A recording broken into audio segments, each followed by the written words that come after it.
in this video. Bitcoin just started breaking this support line, but guys, we are still inside this falling wedge, and let's now dive into this video and let's give you an update regarding this latest movement kay Bitcoin price action.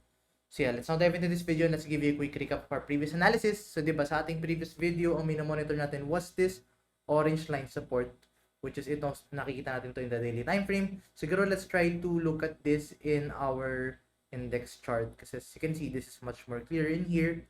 And if you're going to look at this, we have started breaking to the downside dito sa ating support area. So right now, this is not looking good right now. So previously sa ating previous video, ating previous analysis, sabi ko sa inyo, whenever na we are above this orange line, then we are bullish bias. But whenever na we are started entering in this below region, then that is going to be a bearish bias na tayo. So right now, we're leaning towards a bearish bias right now for the Bitcoin price action. So diba, previously it was bullish bias kasi we were above. Right now, it's a bearish bias. So in this case, what will happen right now with the Bitcoin if we still continued this trend? So right now, this is not yet 100% confirmed kasi we are still yet to see a sell volume. Kasi look at, if you're going to open the volume indicator, kulang na kulang yung ating volume dito sa ating Bitcoin price action for this breakout, for a bearish breakout. So right now, even though we are bearish bias, this is not a 100% confirmed move kasi we are not seeing any sell volume upon this bearish breakdown. So, isa din to take note is we are still inside this falling wedge sa ating Bitcoin price action.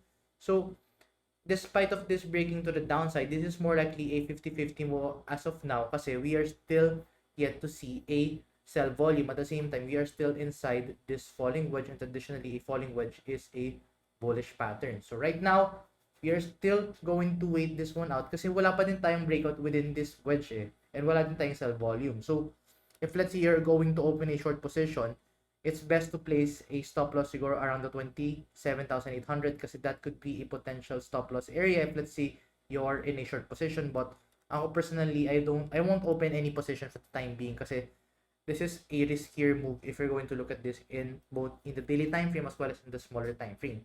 Now, diving into the smaller time frame, if you're going to look at this in the quarter time frame, you can actually see na we are also forming that falling wedge. Then let's try to look at the RSI kung ano nakikita natin.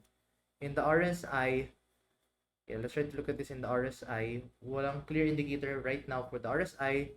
In the early time frame, let's try to look at this in the early time frame. Siguro, the clearest indicator dito was this small bullish divergence. Diyan kaya nagkaroon ng somewhat of a movement to the upside. I know may bullish, very small bullish indicator lang in the early time frame. But other than that, we don't have a clear move for the time being dito with the Bitcoin price action. So right now, the only thing that we can actually watch out dito is the daily time frame. And what are you going to do if let's say we are in a bearish scenario na dito for the Bitcoin price action? So if let's say we are in a bearish scenario na, then this is actually one of the best time for you to reinvest and re-enter dito sa crypto market. So, di ba yung mga sa mga previous movement ni Bitcoin na packet, ang dami nagsasabi na, hahabol ba ako kay Bitcoin o susunod ba ako or bibili na ba ako ngayon? Hindi ba sinasabi ko sa inyo doon na typically that's not the best time. The best time na you should be buying is whenever na we are going to touch this orange line or whenever na we are below this orange line, because typically if you're going to re-enter those area, then you would actually more likely enter into a optimal area wherein you can gain profits if let's say this went back to the upside. So as you can see, if you entered during that orange area, you would have already gained 43%. And even if nagkaroon tayo ng recent dip kay Bitcoin, as you can see, we are still up 31% as long as you entered below that orange line. And right now we are below this orange line. This is a good opportunity for you to re-enter.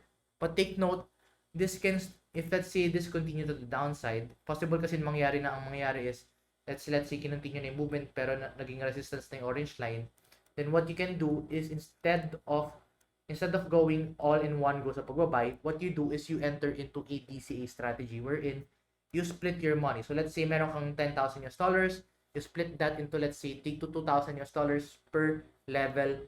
Ganun yung DCA strategy. So if let's say bumagsak siya dito sa first level, then at least na-hit yung first buy order mo.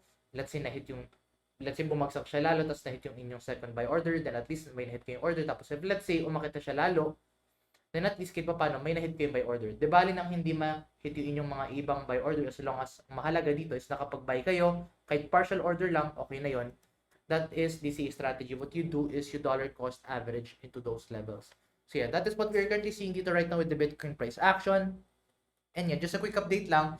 And if wala pa kayo account with BYBIT, if you want to open a new trade with BYBIT, or if you want to learn how to trade typic dito sa ating crypto market, make sure to check out our Gab's Crypto 101 playlist na you can find the description down below. All of those links are available in the description down below. If wala pa kayo account with BYBIT, make sure to check out our referral link in the description down below. And then meron din tayong tutorial videos on how to trade with BYBIT. All of them are available in the description down below. But anyway, muna update natin for the time being. If you find this video useful and informative, please give this video a like and I'll see you guys in the next video. Bye-bye for now.